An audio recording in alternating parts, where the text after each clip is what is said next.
Police లేపేస్తాను అంటే ఒక చిన్న గీత పడబడలే. 307కి అటెంప్టివ్ మర్డర్ కేసుకి ఒక కత్తితో ఒక చిన్న పిన్ను కూడా గుచ్చుకోబడలే. నిన్ను లేపేస్తే దిక్కేంది, నిన్ను చంపేస్తాను అన్నాడు, నన్ను చంపేస్తాను అన్నాడు అని పెడితే కాగితం మీద 307 వస్తుంది.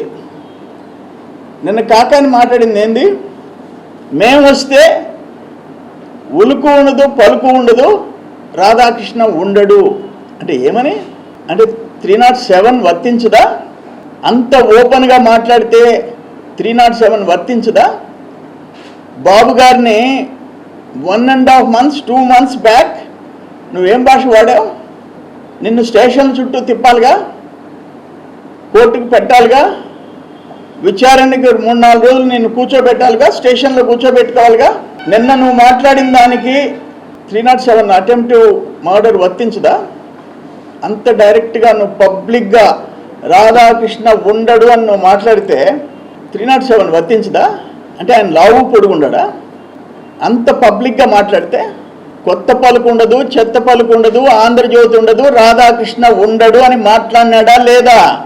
ఏమైనా ప్రత్యేకమైన చట్టాలు ఉన్నాయా? ఏమనుకుంటున్నాడు?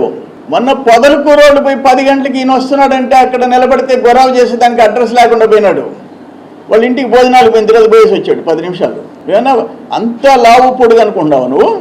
ఇది కరెక్ట్ కాదు. పోలీస్ డిపార్ట్మెంట్ అతను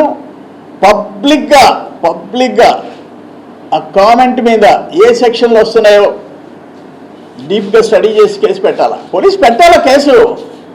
ఎందుకు పెట్టావు? అంత పబ్లిక్గా రాధాకృష్ణ ఉండడు మేము వస్తే అంటే ఏమని అర్థమా? ఉండడంటే కేసు పెట్టరా?